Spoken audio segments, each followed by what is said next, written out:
There's another issue going forward. Mhm. Is it necessary for the security of the United States that Russia pay some price for doing this? If, thi- as they I- said, as I- you said, they did it. I think there is no doubt that when any foreign government tries to impact the integrity of our elections, that we need to take action, and we will at a time and place of our own choosing. Some of it may be explicit and publicized, some of it may not be. But Mr. Putin is well aware of my feelings about this because I spoke to him directly about it. And there is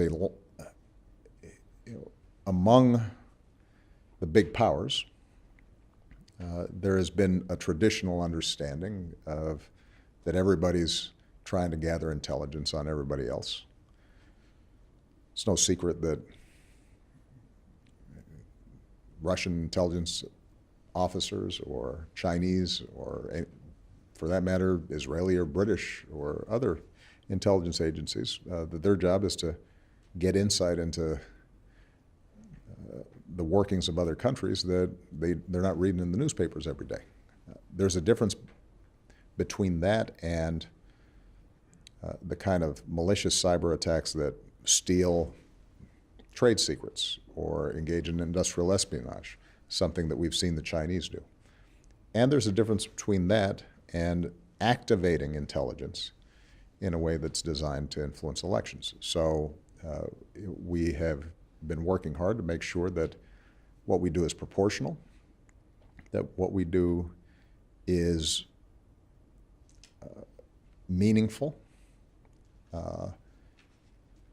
One of the things that we're going to have to do over the next decade is to ultimately arrive at some rules of what is a new game, and that is the way in which traditional propaganda and traditional covert influence efforts are being turbocharged by the internet and by the cyber world. And so the whole issue of cybersecurity and how we play defense, how we think about offense, and how we avoid an escalation of a major cyber war or a cyber arms race is something that some of our smartest folks in government and in the private sector are spending a lot of time thinking about, because there is an asymmetry here. We are more digitalized. Our economy is more advanced. It's much wealthier. And it means that we have certain vulnerabilities that some of our adversaries don't have. This is actually a good example of where, in addition to whatever actions that we take bilaterally against Russia, we've got to spend some time working at an international level to start instituting some norms, the same way we did with things like nuclear weapons, because ultimately we can have a situation where everybody's worse off. That's what we did with China when we were seeing repeated hacking primarily for industrial espionage purposes, commercial purposes. They were stealing, technology and ideas. And I had a very blunt conversation with President Xi saying, if you don't stop it, here's what we are going to do. But what we also did was we mobilized the G20 and the G7 and the United Nations to start adopting basic rules saying this is not something you do. And that can make a difference over time. If whatever response you take is not completed by January 20th, do you have any reason to have confidence that President Trump will continue it? My view is that this is not a partisan issue. And part of what we should be doing is to try to take it out of election season and move it into governing season. The irony of all this, of course, is that for most of my presidency, there's been a pretty sizable wing of the Republican Party that has consistently criticized me for not being tough enough on Russia. Some of those folks during the campaign endorsed Donald Trump despite the fact that a central tenet of his foreign policy was we shouldn't be so tough on Russia. And that kind of inconsistency, I think,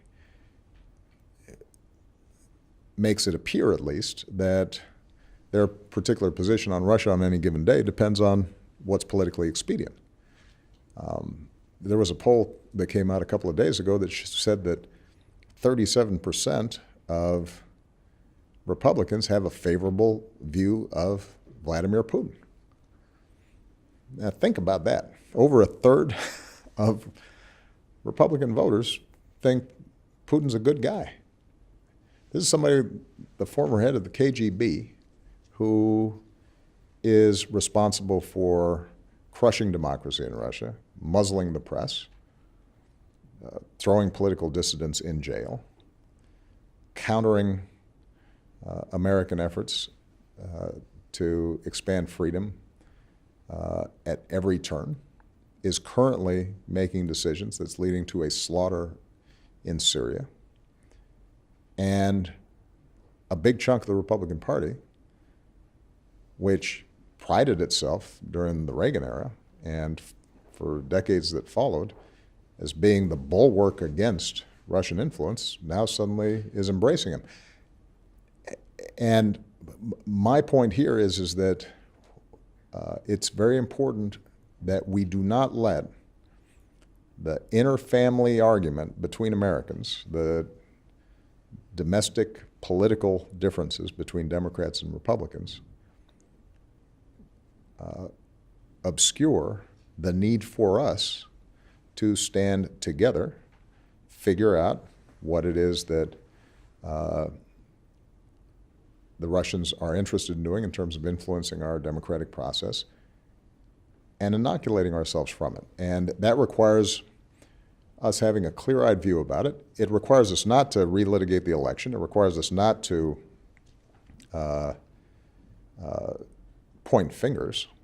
It requires us just to say, here's what happened, let's be honest about it, and let's not use it as a political football, but let's figure out how we prevent this from happening in the future. Because it's not just going to be Russia. It sounds like you hope any response would continue after January 20, but do you have any reason to know that it would? Well, I can't It's up look to into you. my crystal ball, and that's probably a question better directed at the president-elect. I can say that I've had a conversation with the president-elect about our foreign policy generally and the importance of us